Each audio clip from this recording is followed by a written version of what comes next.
요즘 들어 제 아내가 조금 달라졌다는 걸 느끼게 된 건 아주 사소한 순간이었습니다. 어느 저녁 아내가 평소처럼 제게 다가와 사랑을 표현하던 중이었습니다. 그런데 그 순간 그녀가 아주 미세하게 눈살을 찌푸렸습니다. 저는 처음엔 그냥 우연인가 했습니다. 잠이 부족했나? 피곤한가 보다. 하지만 그런 순간이 몇 번 더 반복되면서 점점 마음이 불편해졌습니다. 어느 날 밤, 그날도 아내가 표현을 해주고 있었는데 중간에 갑자기 멈추더니 화장실로 서둘러 가버렸습니다. 그 뒤로 물을 몇 잔 영어프 마시고 아무 말도 하지 않더군요. 저는 무심코 피곤했나 보네 하고 넘겼지만 그 무표정 뒤에 뭔가 숨겨져 있다는 걸 직감적으로 알았습니다. 그래서 조심스럽게 물었습니다. 여보, 혹시 요즘 뭐 불편한 거 있어? 아내는 처음엔 그냥 웃으며 아니야, 괜찮아라고 했지만 며칠 후 조용한 밤중에 이렇게 말하더군요. 사실 입 안이 자주 헐고 목이 쓰려. 근데 그냥 말 못했어. 그 말을 듣는 순간 저는 의사로서가 아니라 남편으로서 깊이 반성했습니다. 그동안 아내가 말없이 견디고 있었던 것들을 제가 몰랐던 겁니다. 진료실에 앉아 환자들에게 늘 이야기합니다.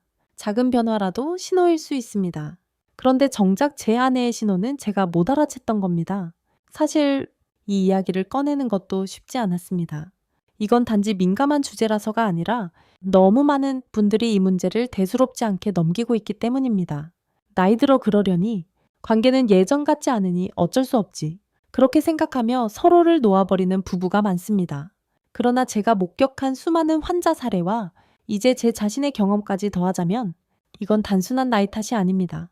몸은 나이를 먹으면서 조용히 그러나 분명히 변화합니다. 그리고 그 변화를 무시하면 고통은 고스란히 서로에게 전해지게 됩니다. 그날 이후 저는 본격적으로 제 아내의 구강 상태를 살펴보기로 했습니다. 그리고 놀라운 걸 발견했죠. 잇몸은 붉게 부어 있었고 혓바닥에는 하얀 막이 끼어 있었으며 목 안쪽은 가볍게 부어 있었습니다. 전문적으로 보면 아주 전형적인 경증의 칸디다성 구내염 증상이었습니다. 이건 단순한 피로나 감기에서 오는 증상이 아니었습니다. 그리고 곧바로 제 머릿속에 떠오른 단어는 교차 감염, 지금까지 제 환자들에게 수도 없이 설명해왔던 바로 그 문제. 하지만 설마 제 아내에게도 그게 일어날 줄은 몰랐습니다. 저는 바로 남성 생식기 주변의 위생 상태를 체크했습니다. 그리고 스스로가 깜짝 놀랐습니다. 외형은 멀쩡했지만 포피 안쪽에는 소량의 스메그마가 남아 있었고 음낭과골의 흉부 쪽에도 평소보다 땀이 많이 차 있었죠. 그 순간 깨달았습니다. 나는 의사로서의 지식은 갖고 있었지만 남편으로서의 준비는 너무도 부족했다는 걸, 그리고 이 이야기를 공유해야겠다고 결심했습니다. 왜냐하면 제 아내처럼 말 못하고 참는 분들이 이 나라에 이 시간에도 분명 수없이 많을 것이기 때문입니다. 그리고 그 곁의 남편들도 대부분 모르고 있습니다. 그녀가 얼마나 아팠는지, 얼마나 꾹 참고 있었는지. 이제 이야기는 그보다 더 충격적인 사례로 이어집니다. 제가 직접 응급실에서 마주한 한 부부의 이야기. 그날 두 분이 동시에 실려왔고 저는 평생 잊지 못할 장면을 목격했습니다. 그날은 유난히 바람이 매서운 초겨울 새벽이었습니다. 저는 당직을 마치고 병원 복도를 걷고 있었죠. 그때 응급실에서 긴급 호출이 들어왔습니다. 74세 남성, 의식은 명료하나 하반신 염증 심화, 곧 도착합니다. 곧이어 구급차 사이렌이 울리며 그분이 도착했습니다. 하지만 이상했던 건 그 남성분 옆에 함께 실려온 분이 또 한 분 계셨습니다. 그의 아내였습니다. 아내분은 말을 거의 하지 못하고 있었어요. 입안과 목 주위가 심하게 부어 있었고 호흡이 불편해 보였습니다. 눈빛에는 고통이 가득했고 그럼에도 남편을 걱정하는 듯한 표정이 묘하게 엉켜 있었죠. 저는 두 분을 따로따로 진찰했지만 이상하게도 증상이 서로 닮아 있었습니다. 남편은 하복부에서 요도까지 퍼진 염증, 아내는 구강 내부의 광범위한 염증과 점막 파열. 검사 결과를 본 순간 저는 그만 숨을 멈췄습니다. 두 분의 염증 부위에서 채취한 세균 종류가 완벽하게 일치했던 겁니다. 가드네렐라 바지날리스와 칸디다 알비칸스, 형이성 세균과 진균이 동시에 감염된 전형적인 복합 감염이었습니다. 저는 곧바로 남편에게 물었습니다. 최근에 어떤 특별한 관계나 상황이 있었습니까? 그는 조금 당황한 듯 하더니 조심스럽게 대답했습니다. 며칠 전에 아내가 해줬어요. 입으로요? 오랜만이라 너무 고마웠죠. 순간 제 마음이 아팠습니다. 이건 서로를 사랑한 결과였습니다. 하지만 준비되지 않은 채 너무 무방비하게 이루어진 사랑이었던 겁니다. 이 부부는 결혼한 지 52년, 그 오랜 시간 동안 단 한 번도 이런 일이 없었다고 했습니다. 그런데 왜 갑자기 이런 일이 벌어진 걸까요? 바로 변화입니다. 우리 몸은 나이를 먹으면서 조용히, 아주 조용히 변합니다. 면역력은 떨어지고 점막은 얇아지며 피부는 쉽게 상처받습니다. 특히 폐경 이후 여성의 구강 점막은 이전보다 훨씬 건조하고 민감해집니다. 남성의 생식기도 마찬가지입니다. 세균을 억제하던 방어막이 약해지고 조금만 소홀해도 세균이 쉽게 증식합니다. 문제는 이 변화들이 너무 조용히 진행된다는 겁니다. 그래서 많은 부부들이 아무런 위험이 없다고 착각하게 됩니다. 예전에도 잘만 했잖아? 나는 매일 씻으니까 괜찮을 거야. 아내가 괜찮다고 하니 문제없겠지. 하지만 그건 지금의 몸에 맞는 판단이 아닙니다. 예전에는 괜찮았을지 몰라도 지금은 아닐 수 있다는 걸 받아들여야 할 시기가 온 겁니다. 그날 저는 이 부부에게 치료와 함께 생활 습관에 대한 이야기를 아주 자세히 드렸습니다. 그리고 제게 약간 미소를 지으며 남편이 물었습니다. 선생님, 제가 뭘 그렇게 잘못한 겁니까? 저는 깨끗하다고 생각했거든요. 저는 그에게 말했습니다. 샤워는 하셨겠지만 생식기 안쪽까지 꼼꼼히 관리하신 건 아니셨을 겁니다. 겉은 멀쩡해 보여도 보비안, 요도구, 회음부에 매일 스며드는 스메그마와 분비물이 쌓입니다. 그때 처음으로 그는 고개를 끄덕였습니다. 맞아요? 사실 포피를 뒤로 젖혀본 적이 거의 없어요. 그럴 필요가 있나 싶어서 그냥 흐르는 물에 씻고 끝이었죠. 그리고 아내분도 조심스럽게 말씀하셨습니다. 사실 예전부터 좀 아팠어요. 근데 괜히 말 꺼냈다가 남편 기분 상할까봐 그 말씀을 듣는 순간 저는 마음속에서 뭔가 울컥했습니다. 이게 바로 수많은 부부들이 겪는 현실이었습니다. 말하지 못하는 아내, 듣지 못하는 남편, 서로를 사랑하면서도 점점 멀어지는 거리. 하지만 반대로 이런 진실을 깨닫고 나면 그 거리는 다시 가까워질 수 있습니다. 저는 그날 이후 제 환자에게만이 아니라 제 자신에게도 그 다짐을 다시 하게 됐습니다. 사랑한다면 내 몸을 더 잘 관리해야 한다. 그것이 상대방을 위한 진짜 배려이고 책임이다. 그리고 다음 장에서는 99%의 남성분들이 모르는 세균의 실체와 교차 감염의 원리를 알려드리겠습니다. 이제부터는 조금 더 의학적인 이야기로 들어갑니다. 하지만 꼭 쉽고 편하게 누구나 들으면 이해할 수 있도록 설명드릴 겁니다. 제가 비뇨기과 의사로서 지난 30여 년간 수많은 남성들을 진료하며 가장 자주 들은 말 중 하나가 있습니다. 저는 청결하게 씻습니다. 저는 냄새도 없고 특별한 증상도 없어요. 하루 2번 샤워합니다. 선생님, 하지만 안타깝게도 그 말들 중 절반 이상은 위안이었고 나머지 절반은 오해였습니다. 왜일까요? 이유는 간단합니다. 우리 몸에는 눈에 보이지 않는 세균이 존재하고 특히 남성의 생식기 주변에는 매일매일 새롭게 생성되는 세균 집단이 있다는 사실을 대부분의 남성분들은 잘 모르기 때문입니다. 가장 대표적인 것이 바로 삼스메그마, 에셀, 맥마라는 분비물입니다. 혹시 이 단어 처음 들어보셨나요? 스메그마는 포피 안쪽이나 음경 뿌리 부위에 쌓이는 하얀색, 치즈처럼 끈적한 물질입니다. 이 안에는 죽은 피부 세포, 피지, 소변 잔여물, 박테리아 등이 뒤섞여 있습니다. 이 자체로는 무취일 수 있지만 시간이 지나면서 박테리아가 증식하면 악취가 생깁니다. 그리고 이 세균들이 구강점막에 닿으면 어떻게 될까요? 단순한 감기 같은 게 아니라 구강염, 칸디다성 감염, 점막 파열 등 심각한 염증 반응이 발생할 수 있습니다. 더 무서운 건 이런 감염이 교차 감염이라는 형태로 일어난다는 점입니다. 제가 응급실에서 마주했던 그 74세 부부, 또 예를 진료실에서 만났던 수많은 여성 환자들, 그들의 구강에서 발견된 세균이 남편의 음경 표면과 포피 안쪽에서 검출된 세균과 정확히 일치했어요. 이건 우연이 아닙니다. 직접적인 접촉을 통해 옮겨졌다는 과학적 증거인 것이죠. 특히 문제가 되는 세균은 다음과 같습니다. 칸디다 알비칸스. 평소엔 우리 몸에 존재하지만 면역이 약해지면 곰팡이 감염을 일으킵니다.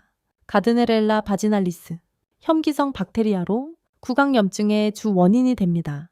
대장균 계열 세균, 회음부와 항문 주변에서 쉽게 옮겨질 수 있으며 구강에 도달하면 염증과 붓기를 유발합니다. 그렇다면 왜 이 문제가 중년 이후에 더 자주 발생할까요? 그건 바로 노화로 인한 방어력 저하 때문입니다. 남성의 생식기, 여성의 구강 점막 모두 50세를 지나면서 얇아지고 건조해지고 약해지는 변화를 겪습니다. 특히 여성의 경우 폐경 후에는 에스트로겐 감소로 인해 구강내 점막이 매우 민감하고 쉽게 손상되기 쉬운 상태로 변합니다. 그리고 이 얇아진 점막에 세균이 직접 닿는다면 염증이 순식간에 퍼지는 겁니다. 한 가지 예를 들어보겠습니다. 경상도의 72세 김모 씨 부부는 결혼 46년 차였습니다. 늘 정겹고 다정한 사이였지만 어느 날부터 아내가 구강에 통증을 호소하기 시작했습니다. 처음엔 단순한 혓바늘이라고 생각하셨다더군요. 그런데 증상이 점점 심해져 음식을 씹는 것도 말을 하는 것도 어려운 상황이 되었습니다. 검사 결과는 충격적이었습니다. 남편의 생식기에서 발견된 세균과 아내의 목과 입 안에서 검출된 세균이 동일. 그 중에는 칸디다균과 가드네렐라균이 함께 검출되었습니다. 이 둘이 만나면 서로의 독성을 높여 마치 불에 기름을 부은 듯한 상태가 됩니다. 의학적으로는 복합 감염이라고 부릅니다. 그리고 또 중요한 건 이들 세균은 겉으로는 보이지 않는 곳에 숨어 있다는 것입니다. 남성분들 이런 생각 한번 해보셨을 겁니다. 내가 뭐 특별히 병이 있는 것도 아니고 냄새도 안 나는데 하지만 그건 겉만 보고 있는 것입니다. 포피 안쪽, 요도 입구, 음낭과 항문 사이 회음부, 채모 속, 땀샘 안쪽 이런 부위들은 일반적인 샤워로는 절대 완전히 깨끗해질 수 없습니다. 그리고 이들 세균은 입에 들어가는 순간 내 몸에서는 아무 문제를 일으키지 않던 균이 아내의 몸에서는 엄청난 고통을 유발하게 되는 것이죠. 그게 바로 교차 감염입니다. 그리고 이건 충분히 예방할 수 있는 문제입니다. 단 5분, 단 하루에 한 번 포피 안쪽을 제대로 청소하고 요도구 주변을 면봉으로 닦아내는 것만으로도 아내분의 건강을 지킬 수 있습니다. 단지 깨끗이 씻었다는 것만으로는 부족합니다. 우리가 칫솔질을 할 때 잇몸 사이, 혀, 볼 안쪽까지 닦듯 생식기 관리도 그렇게 해야 합니다. 다음 장에서는 왜 대부분의 남성들이 이 부위를 놓치고 있는지, 그리고 어떤 구체적인 실수들이 반복되고 있는지 정확하게 말씀드리겠습니다. 아내를 사랑하신다면 그 시작은 자기 몸을 깨끗이 돌보는 것에서부터입니다. 제게 이런 질문을 던지시는 분들이 꽤 많습니다. 선생님, 저는 하루 2번 샤워합니다. 그 정도면 충분하지 않나요? 비누로도 씻고 바디워시도 좋은 거 씁니다. 심지어 탈모 샴푸로 아랫부분까지 같이 씻어요. 그런 말씀을 들을 때면 저는 조용히 고개를 끄덕입니다. 왜냐하면 이해합니다. 겉으로 보기엔 충분히 청결해 보이는 행동이니까요. 하지만 다시 한번 묻고 싶습니다. 포피 안쪽까지 직접 뒤로 젖혀 보셨나요? 요도 입구 주변의 분비물은 면봉으로 닦아내신 적 있나요? 음낭 아래쪽과 회음부의 피부 주름 사이, 그늘진 곳까지 꼼꼼히 씻으신 적 있으신가요? 이런 질문을 드리면 대부분의 남성분들은 순간 정적에 빠집니다. 많은 분들이 말합니다. 포피를 젖히는 게 익숙하지 않아요. 그 안까지 씻으라는 얘기는 들어본 적이 없는데요. 아프거나 불편하진 않아서 신경 안 썼죠. 하지만 이건 마치 이를 닦으면서 잇몸 사이에 낀 음식물 찌꺼기를 방치하는 것과 같습니다. 하루 한 번 양치를 한다고 해도 잇몸 사이에 음식물이 끼어 있으면 입냄새, 충치, 잇몸 염증이 생기듯이요. 남성 생식기 주변도 마찬가지입니다. 겉은 아무렇지 않아 보여도 그 안에는 생각보다 더 많은 스메그마와 분비물이 그리고 거기에 살고 있는 수십억 마리의 세균이 매일 축적되고 있습니다. 제가 진료실에서 만난 69세 남성 한 분은 솔직하게 이런 말씀을 하셨습니다. 선생님, 포피를 젖히는 게 귀찮기도 하고 사실 조금 불편하니까 피하게 되더라고요. 굳이 그래야 하나 싶어서 그분의 말이 딱 지금 우리 세대의 생각을 보여줍니다. 겉만 깨끗하면 됐다. 하지만 정작 그 겉 아래에서 아내의 건강을 해치는 진짜 원인들이 자라고 있는 겁니다. 특히 포피 안쪽은 밀폐된 구조이기 때문에 통풍이 안 되고 땀이 고이기 쉽고 세균이 증식하기 좋은 환경입니다. 그리고 포피 안을 제대로 청소하지 않으면 스메그마는 점점 굳어서 하얀 치즈 같은 덩어리로 변하고 주변 조직을 자극해 염증을 일으킵니다. 심한 경우엔 폭경 협착증, 즉 포피가 좁아져서 뒤로 젖혀지지 않는 상태까지 진행될 수 있습니다. 이 경우 단순한 위생 문제가 아니라 외과적인 처치가 필요한 병적인 상태로 악화되죠. 그뿐만 아닙니다. 요도구 주변도 위생 사각지대입니다. 소변을 보고 나서 제대로 털지 않으면 요도 입구에 소변 찌꺼기가 남게 됩니다. 이건 시간이 지나면 노랗게 말라붙고 암모니아로 변해 피부를 자극합니다. 한 71세 환자분은 저에게 이렇게 말했습니다.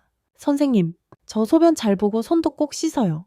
근데 요도구를 닦아야 한다는 건 오늘 처음 들었습니다. 그래서 제가 그분께 면봉으로 요도 입구를 닦아보시게 했습니다. 그랬더니 노란색 찌꺼기가 묻어나왔어요. 본인도 놀라시더군요. 아니, 이게 뭐죠?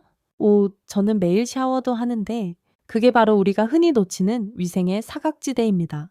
그리고 회음부, 즉 음낭과 항문 사이의 좁은 부위. 이곳은 의학적으로 세균의 고속도로라고도 불립니다. 대장균을 비롯한 장내 세균이 쉽게 이 부위를 통해 이동할 수 있거든요. 특히 노년이 되면 항문 주변의 괄약근이 약해지면서 세균이 외부로 더 잘 퍼져나오고 폐음부를 통해 생식기로 이동하는 일이 자주 생깁니다. 그리고 마지막으로 많은 분들이 간과하는 부분이 있습니다. 바로 채모 관리입니다. 음모나 항문 주변 털은 각종 분비물과 세균이 달라붙기 좋은 환경입니다. 털 한 가닥당 1만 마리 이상의 세균이 붙을 수 있다는 연구 결과도 있습니다. 그리고 그 털이 구강애무 중에 아내의 입으로 들어간다고 생각해 보십시오. 단지 불쾌함의 문제가 아닙니다. 그 털에 묻어있던 세균이 구강으로 직접 전파되는 것입니다. 물론 음모를 전부 제거하라는 말은 아닙니다. 하지만 적절한 길이로 정리하고 땀이 많이 나는 부위는 특히 주의해서 씻는 것만으로도 세균의 수는 획기적으로 줄어듭니다. 이처럼 우리는 무의식 중에 괜찮겠지라는 생각으로 수많은 치명적인 실수를 반복하고 있습니다. 그리고 그 결과는 우리가 가장 사랑하는 사람에게 이 미엔이 상처라는 형태로 돌아오는 겁니다. 이제 다음 파트에서는 아내는 왜 아무 말도 하지 않았는가? 그리고 그 침묵 뒤에 감춰진 가장 안타까운 진실을 이야기 드리겠습니다. 진료실에서 참 많은 여성 환자분들을 만나왔습니다. 그리고 그중 유독 기억에 남는 분이 있습니다. 68세, 경기도 수원의 김 여사님. 첫 내원 당시 그녀는 구강 내부 전체에 염증이 퍼져 있었고 혀는 하얗게 부풀어 있었으며 말을 제대로 못할 정도로 목이 심하게 부어 있었습니다. 진단명은 칸디다해성 구내염과 세균성 점막염의 복합 감염. 충분히 고통스럽고 무엇보다 만성화되면 음식조차 넘기기 힘든 상태였죠. 그런데 정작 김 여사님은 이런 말씀을 하셨습니다. 사실 이 증상 3년 전부터 반복됐어요. 처음엔 감기인가 했죠. 그런데 계속 아프고 헐고 비도나고 그런데 남편한테는 한마디도 못했어요. 그 사람이 속상해할까 봐요. 그녀는 그렇게 3년을 참았습니다. 매번 구강애무 후에 찾아오는 통증과 불편함을 견디면서도 남편에게 기분 상할까 봐라는 이유로 말하지 못했던 겁니다. 그 말을 듣고 저는 아무 말도 할 수 없었습니다. 의사로서보다 한 사람의 남편으로서 그 침묵이 얼마나 무거운지 느껴졌기 때문입니다. 그리고 김 여사님은 저에게 이런 말도 덧붙였습니다. 50년을 함께 살아온 사람인데 지금 와서 그런 거 싫다고 말하면 그 사람이 얼마나 상처받겠어요. 그래서 그냥 참았죠. 그녀의 눈가에는 눈물이 맺혀 있었습니다. 그리고 저는 그 눈물을 보며 수많은 아내들이 겪고 있는 이 조용한 고통에 대해 더 많은 남성분들이 알아야겠다고 결심했습니다. 실제로 한 연구에 따르면 예리예산 구강 애무 후 불편감을 겪은 여성의 78%가 남편에게 말하지 않는다고 응답했습니다. 그 이유는 다음과 같았습니다. 남편 기분 상하게 할까봐 45%, 부끄러워서 33%, 말해도 이해 못할 것 같아서 17%. 이 수치는 단순한 통계를 넘어서 우리 세대 부부들이 얼마나 감정적으로 조심스럽게 살아가고 있는지를 보여줍니다. 전북 익산의 70세 이 여사님도 마찬가지였습니다. 저는 구강애무 후에 꼭 목이 부어요. 숨 쉬기도 답답하고 음식도 못 넘기겠고 근데 매번 감기 걸린 척 했어요. 괜히 말 꺼냈다가 싸움 될까 봐요. 그녀는 실제로 세균성 인두염과 점막 손상을 겪고 있었습니다. 하지만 남편에게는 단 한 번도 털어놓지 못했다고 하셨어요. 그 이유는 모두 똑같았습니다. 남편이 상처받을까봐, 남편이 실망할까봐, 남편이 서운해할까봐. 그리고 저는 묻고 싶습니다. 우리 남편들 중에 아내가 이런 고통을 겪고 있다면 진심으로 듣고 싶지 않은 사람이 있을까요? 아니요. 대부분의 남편들은 아내가 아프다는 사실을 알았다면 진심으로 미안해하고 도와주고 싶어 할 겁니다. 문제는 그 말을 꺼내지 못하게 만드는 분위기. 그걸 만들어 온 사회와 문화입니다. 남성은 자신의 욕구를 드러내는 것이 익숙하고 여성은 자신의 고통을 감추는 것이 익숙한 시대를 살아왔습니다. 하지만 이제는 그 패턴을 바꿔야 합니다. 진정한 친밀감은 억지로 맞추는 관계가 아니라 서로의 상태를 묻고 확인하고 배려하는 관계에서 나옵니다. 이제 우리에게 필요한 건 나의 아내는 괜찮겠지라는 생각이 아니라 당신은 괜찮아 라는 물음입니다. 제가 진료실에서 실천하는 간단한 대화법을 소개해 드리겠습니다. 어색하더라도 이렇게 시작해 보세요. 여보, 나 요즘 몸 좀 달라졌는데 혹시 당신도 뭐 불편한 거 있어? 아주 단순하지만 이 한마디가 아내의 마음을 열고 그간 말하지 못했던 것을 꺼낼 수 있는 진심의 시작이 될 수 있습니다. 그리고 지금까지 제가 만난 수많은 환자 부부들이 이런 대화를 계기로 관계를 회복하고 건강을 되찾았습니다. 다음 파트에서는 이 모든 것을 바탕으로 실제로 어떻게 준비하고 청결을 지킬 수 있는지 구체적인 실천 방법과 루틴을 안내해 드리겠습니다. 진심 어린 사랑은 세심한 준비에서 시작됩니다. 저는 상담할 때 이렇게 자주 말합니다. 사랑은 감정만으로는 부족합니다. 몸으로 실천할 때 그것이 책임이 됩니다. 그 말을 처음 들었을 땐 어떤 분은 웃습니다. 하지만 이야기를 마치고 나면 고개를 끄덕이시죠. 왜냐하면 그 책임이 부부 사이에서 너무도 현실적인 주제이기 때문입니다. 특히 관계 전후의 위생 관리는 그저 청결의 문제가 아닙니다. 상대방의 건강, 삶의 질, 더 나아가 부부의 신뢰까지 지켜주는 작은 배려입니다. 이제부터는 구체적인 실천 방법을 단계별로 알려드리겠습니다. 1단계, 관계 전 2시간 전부터 준비. 왜 2시간 전일까요? 우리 몸의 세균은 씻은 직후 가장 적고 그 뒤로 다시 서서히 증식하기 시작합니다. 보통 90분, 120분 안에는 세균 수가 다시 원래 수준으로 돌아오죠. 그러니 샤워 후 2시간 이내가 가장 안전한 골든타임입니다. 2단계, 전신 샤워. 단 비누는 전용으로 샤워는 평소처럼 하셔도 됩니다. 다만 생식기 주변은 반드시 pH가 조절된 남성 전용 비누를 사용해 주세요. 일반 비누는 대부분 알칼리성이라 생식기의 자연산성 보호막을 무너뜨립니다. 그 결과 오히려 유해균이 더 잘 자랄 수 있는 환경이 되죠. 3단계, 포피 안쪽 청소. 할례하지 않은 남성분이라면 가장 중요한 단계입니다. 포피를 부드럽게 뒤로 젖히고 식염수를 적신 면봉이나 부드러운 손가락으로 음경귀두, 둘레와 주름 안쪽을 부드럽게 닦아줍니다. 만약 스메그마가 굳어 있다면 5분 정도 따뜻한 물에 담근 뒤 조심스럽게 불려서 제거해 주세요. 울산의 송씨 69세는 이렇게 말했습니다. 처음 그 안쪽을 닦아냈을 때 하얀 치즈 같은 게 한 스푼 나왔습니다. 그걸 보고 저는 충격이었고 아내에게 미안했어요. 4단계, 요도구 주변 관리. 소변을 본 후 요도구 주변에 소변 방울과 분비물 찌꺼기가 남아 있습니다. 그걸 방치하면 암모니아성 자극이 생기고 세균이 증식합니다. 식염수를 적신 면봉으로 요도 입구 겉부분만 조심스럽게 닦아냅니다. 절대 깊이 넣거나 자극적으로 문지르지 마세요. 수도물보다 생리식염수를 쓰는 것이 좋습니다. 5단계, 채모 정리. 음모나 항문 주변의 털은 세균의 저장고 역할을 합니다. 완전히 밀 필요는 없습니다. 단 가위로 1cm 지하로 정리하는 것만으로도 위생적으로 크게 개선됩니다. 면도기를 사용하면 미세 상처가 생겨 오히려 감염 경로가 되므로 피하는 것이 좋습니다. 6단계, 마지막 점검. 거울을 통해 생식기 전체를 살펴보세요.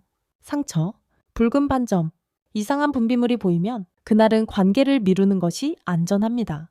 부산의 정씨 70세는 거울 점검 중 작은 혹을 발견해 조기에 음낭 수종을 치료할 수 있었습니다. 7단계, 아내에게 물어보세요. 마지막 단계지만 사실은 가장 중요한 것입니다. 여보, 나 준비 다 했는데 당신은 괜찮아? 혹시 오늘 피곤하거나 불편한 데는 없어? 이 질문 하나가 아내의 안심으로 이어지고 두 사람의 신뢰를 쌓는 가장 강력한 문장이 됩니다. 관계 후 관리도 똑같이 중요합니다. 즉시 따뜻한 물로 헹구기, 아내가 입을 헹굴 수 있게 준비해주기, 구강세정제는 항균 효과가 있으면서도 자극이 약한 것을 사용해야 합니다. 클로르헥시딘 소량 함유 제품, 대구의 박씨 부부는 이렇게 실천하고 있습니다. 우리는 관계 후 서로 수건을 건네주고 따뜻한 물을 준비해 둡니다. 그 작은 행동 하나가 서로에 대한 신뢰와 애정을 다시 확인시켜줘요. 이처럼 복잡해 보이지만 이 모든 과정은 습관이 되면 어렵지 않습니다. 그 습관 하나가 당신 아내의 건강을 지키고 당신의 사랑을 오래 지속하게 해줍니다. 다음 파트에서는 이런 위생관리의 결과가 어떻게 부부관계 전체를 바꾸고 삶의 질까지 높이는지 실제 회복 사례들과 함께 나누겠습니다. 지금까지 들으신 내용을 직접 실천해보겠다고 결심하신 분이 있다면 이미 절반은 성공하신 겁니다. 몇 해 전 전남 광양에서 오신 부부가 있었습니다. 결혼 53년 차. 언뜻 보기엔 평범하고 조용한 노부부였지만 그날 진료실에서 나눈 대화는 제 기억에 오래 남았습니다. 남편 되시는 초혜 씨 76세께서 먼저 말씀하셨죠. 선생님, 우리는 지금이 제2의 신혼 같아요. 그런데 그게 위생관리 하나 바꾼 것 때문일 줄은 몰랐습니다. 그는 몇 달 전까지만 해도 아내와의 관계를 거의 포기하다시피 했다고 합니다. 아내는 자주 목이 아프고 입안이 헐었으며 심지어 며칠씩 식사도 힘들어했지요. 처음엔 그 원인을 몰랐습니다. 그저 다 노화 때문이라고 생각하셨다더군요. 하지만 어느 날 우연히 이와 관련된 건강 영상을 보게 되었고 그때 처음으로 자신의 습관을 돌아보게 되었다고 하셨습니다. 그 이후 그는 매일 포피 안 청소부터 요도구, 음낭, 회음부, 채모 관리까지 조심스럽게 하지만 철저히 하기 시작했습니다. 그리고 결정적인 변화는 아내에게 솔직하게 말하기 시작했다는 것이었습니다. 여보, 내가 오늘도 깨끗이 준비했어. 혹시 불편한 거 있으면 꼭 말해줘. 그 한마디에 아내는 처음으로 마음을 열었다고 합니다. 나 사실 그동안 좀 아팠어. 말 못해서 미안했어. 두 사람은 그날 이후 정기적으로 서로의 상태를 점검하기 시작했고 관계가 훨씬 부드럽고 따뜻해졌다고 하셨습니다.